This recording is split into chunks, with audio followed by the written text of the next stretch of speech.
ఆత్మీయులైన ప్రేక్షకులకు నమస్కారం. నా పేరు డాక్టర్ చిరుమామిళ్ళ మురళీ మనోహర్. ఆయుర్వేద సంహిత ఈ కార్యక్రమానికి మీకందరికీ స్వాగతం.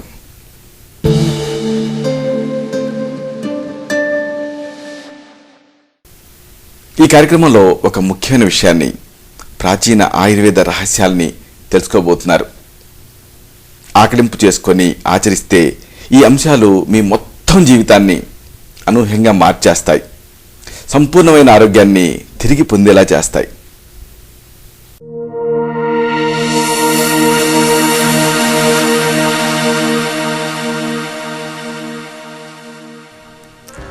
అల్సరేటివ్ కోలైటిస్ ఎంతో మందిని ఈ సమస్య ఇబ్బంది పెడుతూ ఉంటుంది. దీని గురించి సమగ్రంగా తెలుసుకుందాం. అల్సరేటివ్ కోలైటిస్, క్రాన్స్ వ్యాధి అనే ఈ పేవులకి సంబంధించినటువంటి వ్యాధులు జీవితాంతం బాధితుల్ని వేదనకు గురి చేస్తూ వైద్య శాస్త్రాన్ని సవాల్ చేస్తున్నాయి. వీటిని సంయుక్తంగా ఇన్ఫ్లమేటరీ బౌల్ డిసీజ్ IBD అంటారు. మందులు వాడుతున్నప్పటికీ వ్యాధి తిరగబెడుతూ ఉండటం, ఒక్కొక్కసారి ప్రేవుల్ని తొలగించాల్సి రావటం, కొన్నిసార్లు వ్యాధి ప్రాణాంతకంగా మారుతూ ఉండటం, ఇలాంటి వాటితో ఈ వ్యాధులకి సంబంధించి ఆయుర్వేద చికిత్సా పద్ధతులకి ప్రాముఖ్యత పెరిగింది. ఈ వ్యాధుల లక్షణాలు ఆయుర్వేదంలో వివరించిన గ్రహణి, క్షతోదరం, పరికర్తిక అనే వ్యాధుల లక్షణాలతో సరిపోతాయి. అల్సరేటివ్ కోలైటిస్ అనేది పెద్ద పేవుకి మాత్రమే కట్టుబడి ఉంటే, క్రాన్స్ వ్యాధి ఆహారనాళంలో ఎక్కడైనా రావచ్చు. అలాగే అల్సరేటివ్ కోలైటిస్లో శ్లేష్మపు పొర మాత్రమే వ్యాధిగ్రస్తమైతే, క్రాన్స్ వ్యాధిలో శ్లేష్మపు పొరలతో పాటు పేవుల కండరాలు కూడా వ్యాధి ప్రభావానికి గురవుతాయి. ఈ వ్యాధుల్లో ఒక్కోసారి రోజుకి 20 వరకు విరేచనాలు అవుతాయి. కొన్ని రోజులు తగ్గినట్లే తగ్గి మళ్లీ విరేచనాలు మొదలవుతూ ఉంటాయి. క్రాన్స్ వ్యాధిలో కేవలం విరేచనాలు మాత్రమే ఉంటే, అల్సరేటివ్ కోలైటిస్లో రక్తం, జిగురు ఇవి కూడా కనిపిస్తాయి. మల పరీక్షల్లో అమీబియాసిస్ లాంటి ఇన్ఫెక్షన్స్ ఏవి బయటపడవు. కడుపు నొప్పి, నీరసం, ఆకలి తగ్గిపోవటం, బరువు తగ్గిపోవటం ఇలాంటి లక్షణాలు ఉంటాయి. చిన్నపేవు లోపల మార్గం ఫైబ్రస్ టిష్యూతో పాక్షికంగా మూసుకుపోతుంది. ఇలా మూసుకుపోవటం వల్ల కానీ, లేదా పెద్ద పేవు లోపలి పొర వాపుకి గురి కావటం వల్ల కానీ హఠాత్తుగా మలబద్ధకం అనేది వస్తూ ఉంటుంది. రక్తస్రావం, అతిసారాల వలన బీపీ తగ్గిపోతుంది. నాడి వేగం పెరుగుతుంది, కాంపెన్సేటరీ మెకానిజంలో భాగంగా. ఇక రక్తహీనత వచ్చేస్తుంది.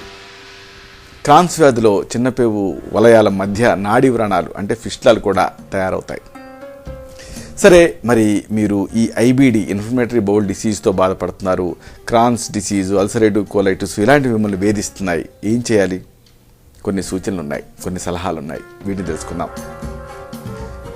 ఈ IBDలో అంటే ఇన్ఫ్లమేటరీ బౌల్ డిసీజ్లో ఇంకా ముఖ్యంగా చెప్పాలంటే, అల్సరేటివ్ కోలైటిస్లో కొవ్వు పదార్థాలు, నూనెలు జీర్ణం కావు. కాబట్టి వీటిని బాగా తగ్గించి వాడుకోండి. కొవ్వు పదార్థాలు, నూనెలు వీటిని బాగా మినిమైజ్ చేయాలి. అయితే కొవ్వు పదార్థాలని మరీ బాగా తగ్గిస్తే వాటిలో కరిగి శరీరం లోపలికి విలీనమయ్యేటటువంటి విటమిన్లు ఉంటాయి. ADEK అనే విటమిన్లు. ఇవి శరీరానికి లభించకపోయేటటువంటి ప్రమాదం ఉంటుంది. కాబట్టి అవసరానుసారం ఆహారంలో మార్పులు చేర్పులు చేసుకుంటూ ఉండండి. ఈ IBDలో అంటే ఇన్ఫ్లమేటరీ బౌల్ డిసీజ్లో పాలు జీర్ణం కావు. కాకపోవటం వల్ల కాల్షియం నిల్వలు అనేవి శరీరంలో పడిపోతాయి. దీంతో ఎముకలు పెళిసెక్కేటటువంటి రిస్క్ ఉంటుంది. దీన్ని నివారించడం కోసం మీరు వైద్య సలహాను అనుసరించి శంఖభస్మం అని ఉంటుంది ఆయుర్వేదంలో, దీన్ని వాడుకోవచ్చు. లేదా ప్రవాళ పిష్టి అనేది ఉంటుంది, దీన్ని కూడా వాడుకోవచ్చు. తరచుగా విరేచనాలు అవుతూ ఉండటం వల్ల శరీరంలో ఈ జలీయాంశం అనేది బాగా తగ్గిపోతుంది, అంటే డీహైడ్రేషన్ వస్తుంది. కాబట్టి ద్రవాహారాన్ని సమృద్ధిగా తీసుకోండి. ఆహారంలో పీచు పదార్థాన్ని బాగా తగ్గించి వాడుకోండి. మామూలుగా మీరు బయట వినటం కానీ, చదవటం కానీ, చూడటం కానీ చేస్తుంటారు, పీచు మంచిది వాడాలి అని. కానీ ఇక్కడ పీచు పదార్థాలు సరిపోవు. వీటి వల్ల పేవుల లోపల ఉండేటటువంటి శ్లేష్మ పొర మరింత రేగుతుంది.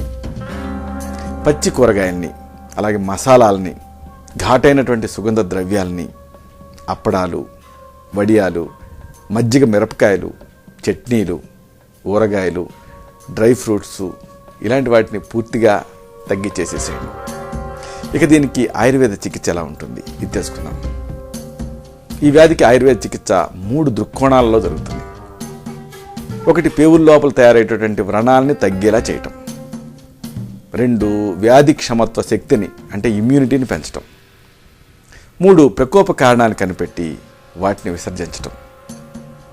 మలద్వారం నుంచి రక్తం, శ్లేష్మం ఇవి స్రవిస్తున్నప్పుడు వాటిని నిలపటం అవసరం. కాబట్టి స్తంభన వస్తిగా, సంగ్రహ వస్తిగా పనిచేసేటటువంటి పిచ్చావస్తి అనే దాన్ని ప్రయోగించడం జరుగుతుంది. ఈ చికిత్సా ప్రక్రియలో తేనె, అలాగే శాల్మలి వృక్షం తాలూకు వృంతాలు ఇలాంటి వాటిని ఎనిమా లాంటి పద్ధతి ద్వారా ప్రయోగించడం జరుగుతుంది. తేనె వ్రణాన్ని మాన్పుతుంది. అలాగే ఈ శాల్మలి నిర్యాసానికి అంతర్గత శారీరక స్రావాలని తగ్గించేసేటటువంటి శక్తి ఉంది. ఈ వ్యాధిలో నోటి ద్వారా ప్రయోగించేటువంటి ఔషధాలు కూడా ఉన్నాయి. పరపటి కలపాలు వీటిలో ముఖ్యమైనవి. అలాగే వ్యక్తిగత ప్రకృతిని బట్టి అశ్వగంధ, ఎస్టిమధు, కలబంద, శాల్మలి, నేరేడు, తగిరస, కొడిసపాల, మాని పసుపు, ధాతకి, లొద్దుగా, గుగ్గులు ఇలాగా ఈ మూలికలు ఉపయోగపడతాయి. వీటితో తయారైనటువంటి ఔషధాలను ఇవ్వాల్సి ఉంటుంది. ఇవన్నీ ఇన్ఫ్లమేటరీ బౌల్ డిసీజ్ని సమర్థవంతంగా అదుపులో ఉంచగలుగుతాయి. అయితే ఇక్కడ ముఖ్యమైన విషయం మరొకటి చెప్పాలి. భయం అనేది అతిసారానికి అతి ముఖ్యమైన కారణమని చెబుతూ ఆయుర్వేదం భయాతిసారాన్ని గురించి చెప్పింది. ఐబిడి వ్యాధిలో భయాందోళనలు అనేవి ఎక్కువగా చుట్టుముడుతూ ఉంటాయి. క్యాన్సర్ అవుతుందేమో, ఇంకేమైనా అవుతుందేమో అని. కాబట్టి ఇలాంటి అనవసరపు భయాలకి తావివ్వకుండా, నిరాశ చెందకుండా ఈ ఔషధాన్ని వైద్య సలహా మేరకు వాడుకుంటే చక్కని ఫలితం కనిపిస్తుంది. ఈ ఐబిడి అంటే ఇన్ఫ్లమేటరీ బౌల్ డిసీజ్ని సమర్థవంతంగా మీరు జయించగలుగుతారు.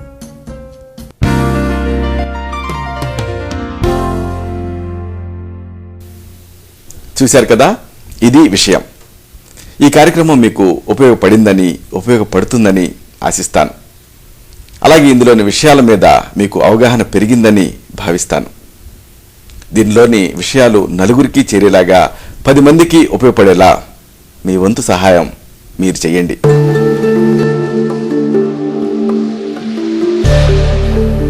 మళ్ళీ ఇదే కార్యక్రమంలో మనం కలుసుకున్నప్పుడు ఇలాంటి మరొక ఆసక్తికరమైన అంశాన్ని తెలుసుకుందాం.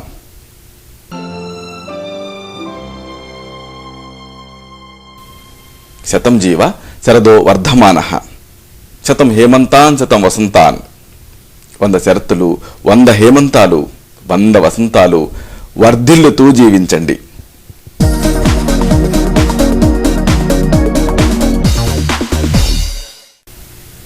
శుభం. డాక్టర్ చిరుమాముల మురళీ మనోహర్, ఎండి, ఆయుర్వేదం, Raksha Ayurvedic centre, Saradhi studios road, opposite state home, Ameerpet, Hyderabad 73. Phone 9177445454.